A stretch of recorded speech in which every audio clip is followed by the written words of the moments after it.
What's up guys, my name's Noah and you're watching The Productive Producer. When I was trying to come up for today's video, I was trying to find something that would be really useful for you guys right now. So I've been making a lot of hip hop and pop music lately, and I stumbled across this technique that I felt would be really helpful for you guys. It was really cool, it's really easy to do, and it's using a tool that not a lot of people are using in pop music and hip hop right now. So let's get into that. Also, are you guys liking the daylight? Okay, headphones on time. So I have just a really basic hip hop beat here. Like, I mean, this is about as basic as you can get.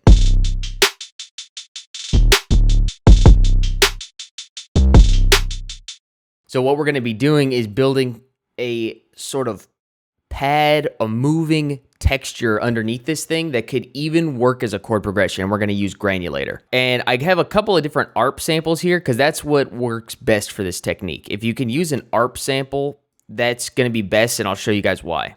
So what happens when we load it into the granulator, you can kind of hear it goes. The sample by itself sounds like this.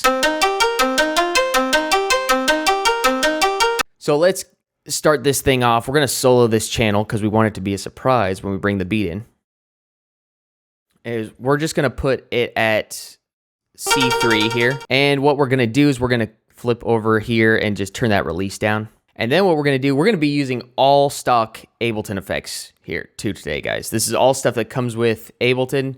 You don't have to buy anything. You don't have to download anything. If you've got Ableton Live Suite, you can do all of this chain yourself. So what we're going to do is we're going to bring up the spray knob right here. And what this is going to do is it's going to have the grains jump around. I'm not going to explain how the granulator works today in this video. If you guys want to see a video like that, I can definitely do that. Just comment down below if you'd like to see that. So we can move this around.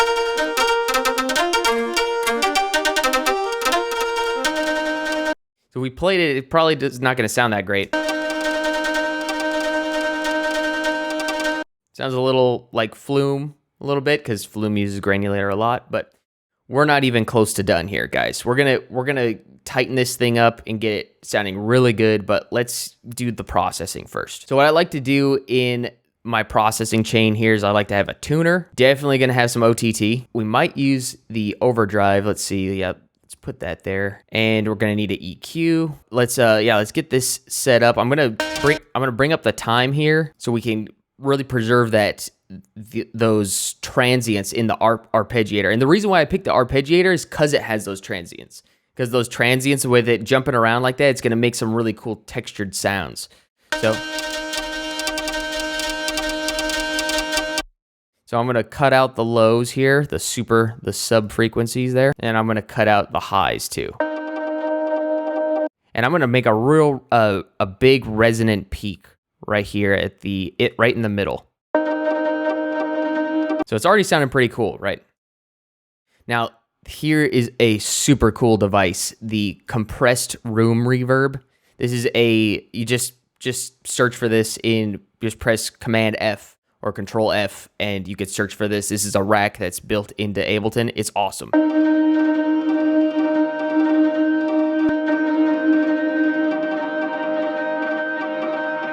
So that sounded pretty cool. It's got a little bit of a tone, but the secret weapon here, guys, is the auto pan. So check this out. We'll turn on the auto pan. We're going to bring it up all the way. And remember, we're using the tuner so we can find out what note we're on at the moment. So we could adjust that around as needed. But then we'll turn the phase up to 360 degrees, or you can bring it down to 0. It does either way, it's the same. We're going to switch it to timed mode, so we're not going to do it off the grid where it's at a hertz value, because you can do that, and it can give you some pretty cool results. But that's a little too fast for me, so I want to go a little bit slower, go down to a quarter note there. I don't want it to start open and then close. I want it to start closed and then open. So I'm just going to push this up here so it starts right there. I mean, essentially 180 degree offset.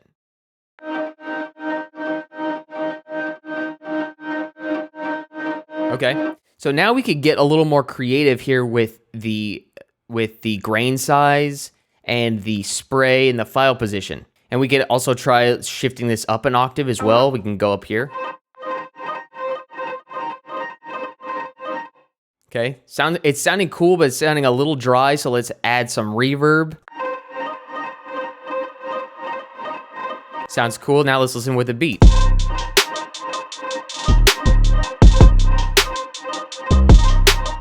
Let's duplicate that, and let's automate this file position. Let's just go to a random value here. And that's the cool part about using Granulator, because we could just go to a random value and it'll still be in key, because this sample is in C minor, which is what we're writing in. So let's just put it up here. Let's hear how it sounds. Oh, and let's even make a little like drop out where the beat drops out here at the end, that last bar. And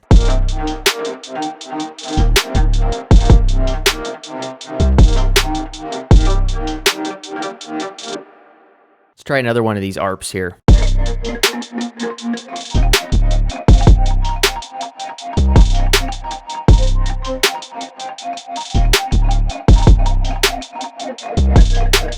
We could even make this one dry. Maybe this one will sound cool dry.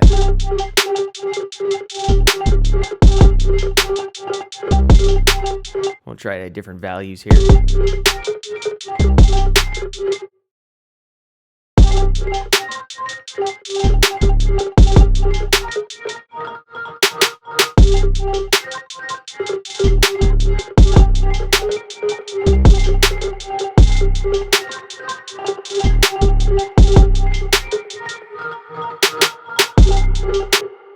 Pretty tight. Let's try it. Let's try another one. We're just dragging and dropping them in now, guys.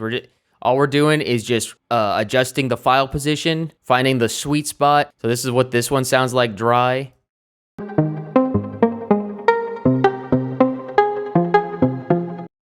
Remember, they're all in the same key, so it all works with the sub pattern.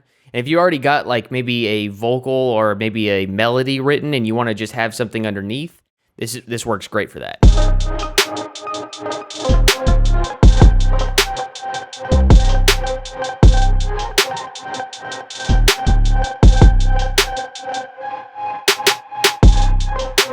So the reason why this works, we're using the auto pan to set the pace for the movement. So it's at that quarter note speed, which is setting the intentionality of the rhythm.